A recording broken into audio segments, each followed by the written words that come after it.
Yo, it's Guido coming at you with a Tactics Talk. Welcome back, guys. Hey, let's talk about teams that let you do something when they should not. Teams that let you do something. This one is going to be titled, I will continue to do that if you let me.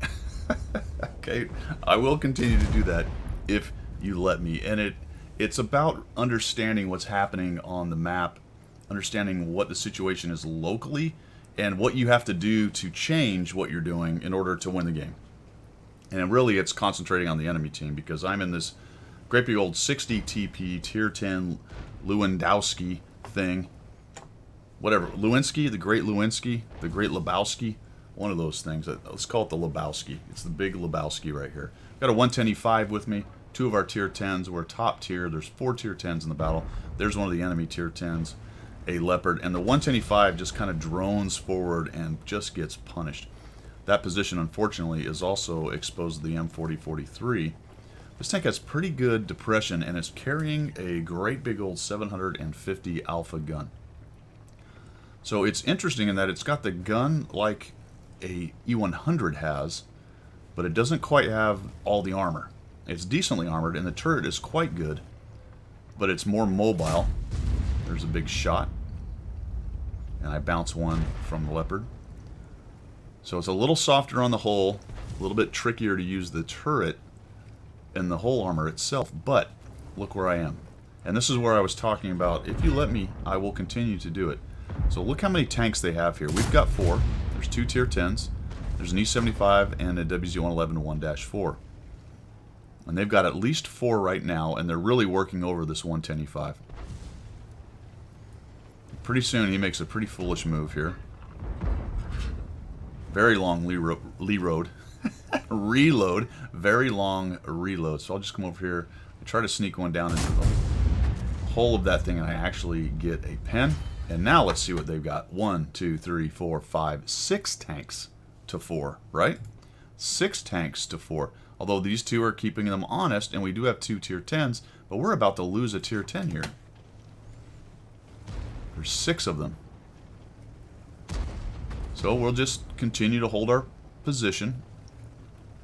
The T-44 is getting a little tricky. And I put a big hit on the 705. But the 110E5 is just about done.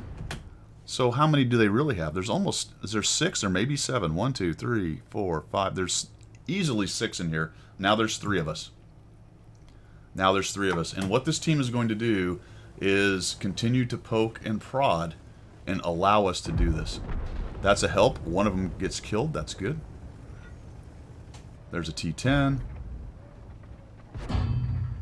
Looking for a shot on him. The T-44 loses his mind. I think he believes that I fired because he just comes out and he eats 2 shots and down he goes. All right, now, the thing about that is 2 of us have just fired. There's only 3 of us here. 2 of us have just fired, and it may have been all 3. I don't know if the other one fired as well, potentially. Now is the time for them to come around and take me out.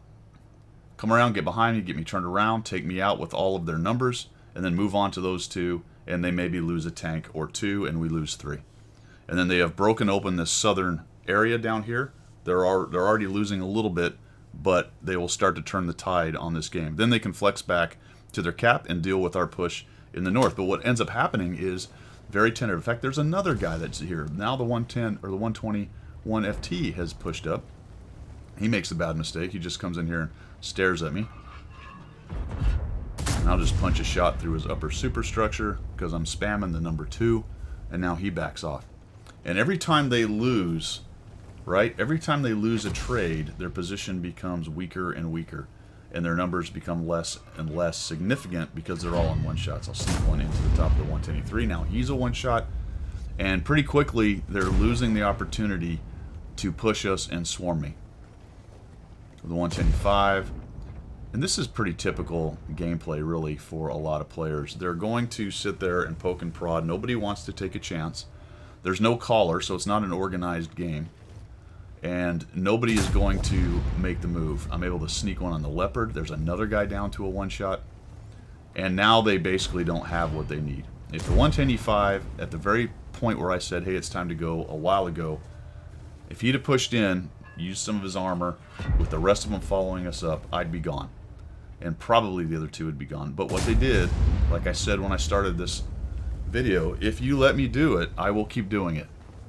They have definitely let me keep doing it. This thing has pretty good depression, really nicely able to come up and over here. The 110E5 is in big old trouble. He's just trying to get me to not shoot his weak point, and I just pop another one right through there. Somebody, this was done on stream, and somebody basically said at that point, that is just now the 110E5's life. So it was a weak spot when it was brought out, then it got buffed crazily, and the tank was one of the best tier 10s in the game, and now it's back to probably one of the worst. So the T10 does a nice job. That's the first time I really exposed myself too much. I take a risky shot into the side of the turret that was probably never going to pin. And now our WZ-111-1-4 understands what's up, right? He knows we have an advantage, and he pushes in. So now that he's pushed in, I'll follow up. And probably, to be quite honest, I should have pushed in a little while ago. But you can tell that we were starting to win big time all around. So rather than just go in and risk those three gang tackling me and taking me out of the game, I waited for reloads, and I'm just looking for shots. So this guy goes around, he actually dies to somebody else, and he's done. 6,641, 1,600 blocked, 837 assists, and I will not get any more damage in on this.